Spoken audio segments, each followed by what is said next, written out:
नमस्कार दोस्तों, स्वागत है आप सभी का हमारे भक्ति सागर चैनल पर।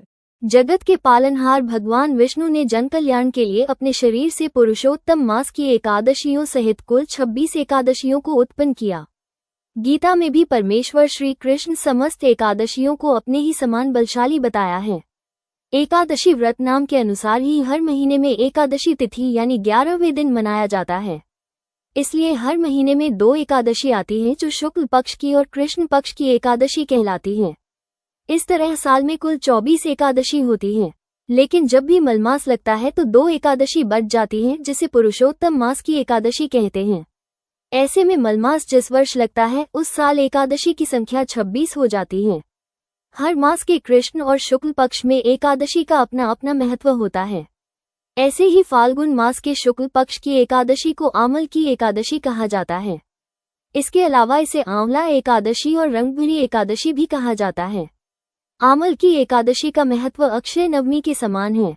पुराणों के अनुसार भगवान विष्णु ने कहा है कि जो प्राणी स्वर्ग और मोक्ष प्राप्ति की कामना रखते हैं उनके लिए आमल की एकादशी का व्रत अत्यंत श्रेष्ठ है। आमल की एकादशी के दिन भगवान विष्णु की पूजा करने से कई तीर्थों के दर्शन करने के बराबर पुण्य की प्राप्ति होती है।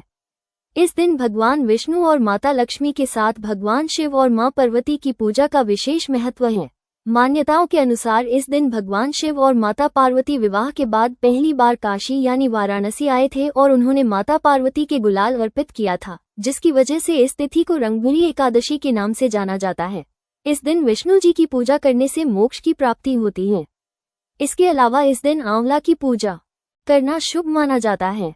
मान्यता है कि आंवला के पेड़ में विष्णु जी का वास होता है, क्योंकि इसी दिन सृष्टि के आरंभ में सबसे पहले आंवले के वृक्ष की उत्पत्ति हुई थी। आंवला वृक्ष भगवान विष्णु को अत्यंत प्रिय है। इसके स्मरण मात्र से गोदान का फल मिलता है। स्पर्श करने से 2 गुना और फल भक्षण करने से 3 गुना फल प्राप्त होता है। इसके मूल में विष्णु, उसके ऊपर ब्रह्मा, तने में रुद्र, शाखाओं में मुनिगण, टहनियों में देवता, पत्तों में वसु, फूलों में मरुदगण और फलों में समस्त प्रजापति वास करते हैं। अतः ये सब पापों को हरने वाला परम पूज्य वृक्ष है। इस दिन आंवले के पेड़ के नीचे बैठकर नारायण की पूजा करने से 1000 गोदान के समान पुण्य की प्राप्ति होती है।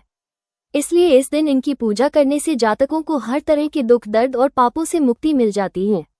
आइए जानते हैं किस दिन आमल की एकादशी का व्रत रखा जाएगा और आंवला एकादशी की तिथि, पारण का समय, शुभ मुहूर्त और महत्व।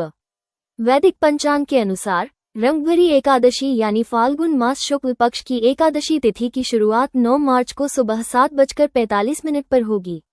वहीं तिथि का समापन 10 मार्च को सुबह 7:44 पर होगा। उदया तिथि के अनुसार इस बार रंगभरी एकादशी का व्रत 10 मार्च को रखा जाएगा। अब जानते हैं रंगभरी एकादशी के शुभ मुहूर्त। ब्रह्म मुहूर्त सुबह 4:59 से लेकर 5:48 तक, वहीं अभिजित मुहूर्त दोपहर 12:08 से लेकर 12:55 तक रहेगा। इस दिन गोधूली मुहूर्त शाम 6:24 से लेकर 6:49 तक रहेगा और निशिता मुहूर्त रात्रि 12:07 से लेकर रात्रि 12:55 तक। तिथि 11 मार्च रहेगा। आमल की एकादशी 2025 पारण का समय पंचांग के अनुसार आमल की एकादशी व्रत का पारण 11 मार्च 2025 मंगलवार को किया जाएगा। व्रत पारण का शुभ मुहूर्त सुबह 06:35 से सुबह 08:13 तक रहेगा। वैदिक पंचांग के अनुसार आमल की एकादशी के दिन काफी शुभ योगों का निर्माण हो रहा है। इस दिन पुष्य नक्षत्र के साथ शोभन, अतिगंड के साथ सर्वार्थ सिद्धि योग का निर्माण हो रहा है। मान्यताओं के अनुसार रंगभरी एकादशी के दिन भगवान शिव माता पार्वती विवाह के बाद पहली बार काशी पहुंचे थे। तब शिवगणों ने उनका स्वागत गुलाल से किया था। इस दिन से काशी में होली का शुभारंभ होता है, जो पूरे 1 सप्ताह तक चलता है। भगवान भोलेनाथ और माता पार्वती की होली को देखने के लिए बड़ी संख्या में शिव भक्त दूर दूर से आते हैं। आमल की एकादशी पर करें ये काम अवश्य करने चाहिए। इस दिन व्रत का पालन करें, तुलसी पत्र चढ़ाएं और भगवान विष्णु का ध्यान करें। विष्णु भगवान को पीले फूल, माला, पीला चंदन और तुलसी जल चढ़ाएं। आंवले के पेड़ के नीचे भगवान विष्णु की पूजा करें। पूजा के बाद आंवले का भोग लगाएं। पूजा के बाद आंवले के पेड़ के नीचे कलश स्थापित करें। आंवले के पेड़ की पूजा के दौरान धूप, दीप, चंदन, रोली, फूल और अक्षत आदि अर्पित करें। इस दिन गीता पाठ और विष्णु सहस्त्रनाम का पाठ अवश्य करना चाहिए। गरीब या ब्राह्मण को भोजन कराएं। अगले दिन यानी द्वादशी तिथि पर इस कलश, वस्त्र और आंवला का दान कर दे।